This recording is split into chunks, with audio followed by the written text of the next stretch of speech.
আসসালামু আলাইকুম দর্শক, আশা করছি যে যেখান থেকেই দেখছেন সবাই অনেক অনেক ভালো আছেন। আজকে আমি নিয়ে এসেছি সুজির রসে ভরা রসমালাই পিঠা। আর এই রেসিপিটা আপনাদের কাছে আশা করছি অনেক ভালো লাগবে। আর আপনি যদি আমার চ্যানেলে নতুন হয়ে থাকেন তাহলে চ্যানেলটি সাবস্ক্রাইব করে রাখুন আর ভিডিওতে একটা লাইক দিয়ে দিন।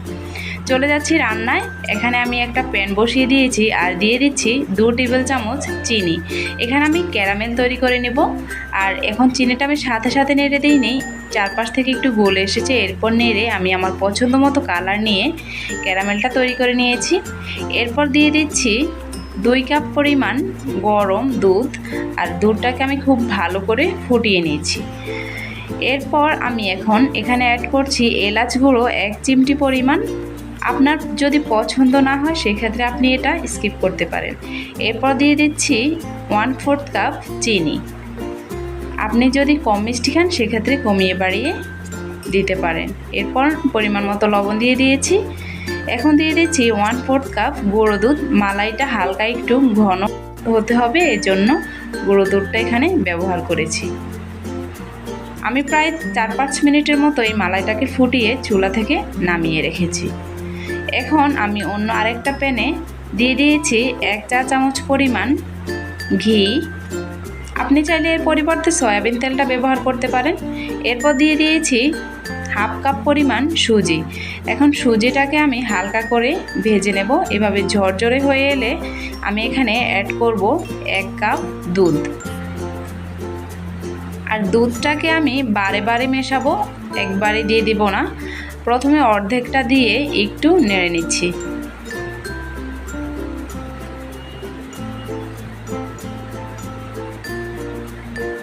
এখন দিয়ে দিচ্ছি বাকি অর্ধেকটা।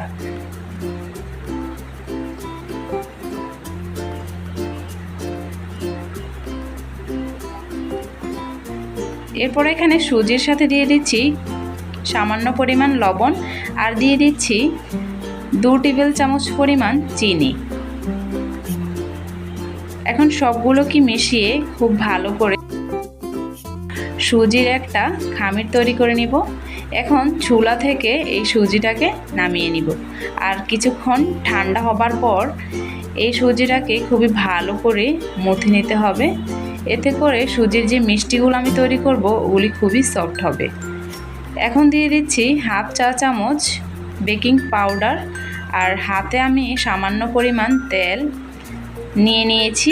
এখন খুব ভালো করে আমি স্মুথলি 5-7 মিনিটের মতো মথে নিয়েছি।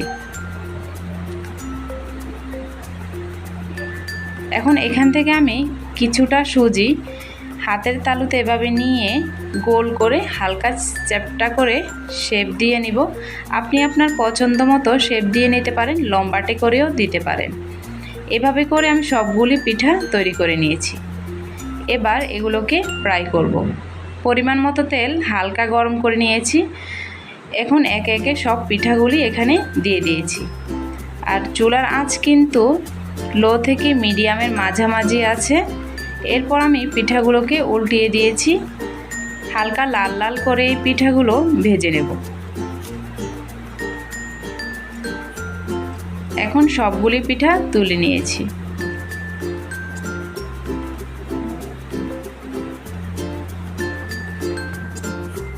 এখন একটা বাটিতে সবগুলি পিঠা আমি এভাবে দিয়ে দিয়েছি আর ওপর থেকে মালাইটা দিয়ে দিচ্ছি। আর মালাইটাকে দেওয়ার আগে কিন্তু ভালো করে একবার ফুটিয়ে নেবেন। এতে করে পিঠাগুলোতে মালাইটা খুব ভালোভাবে ঢুকে যাবে। এখন সবগুলি পিঠা একটু মালাইয়ের ভেতর ডুবিয়ে দিচ্ছি। আর ঢাকনা দিয়ে ঢেকে আমি এই পিঠাটাকে প্রায় 2-3 ঘন্টা রেখে দেব। আপনি চাইলে নর্মাল ফ্রিজেও রেখে দিতে পারেন, তাহলে খুব ভালো করে সেট হয়ে যাবে। এরপর আমি রসমালাইগুলো সার্ভ করে নিয়েছি। দেখুন কতটা সুন্দর হয়েছে। আর দেখতে যতটা সুন্দর হয়েছে খেতে মাশাআল্লাহ অনেক মজার হয়েছে। আর বাহিরের কেনা রসমালাই থেকে কিন্তু স্বাদে কম যায় না। আশা করছি আজকের রেসিপিটি ভালো লেগেছে। আর এরকম নিত্য নতুন রেসিপি পেতে আমার চ্যানেলটি সাবস্ক্রাইব করে রাখুন। আর আপনি বাসায় অবশ্যই ট্রাই করবেন। ট্রাই করে আমাকে কিন্তু কমেন্টে জানাতে ভুলবেন না। সবাই অনেক অনেক ভালো থাকুন, সুস্থ থাকুন। আজকের মতো বিদায় নিচ্ছি। আল্লাহ হাফেজ।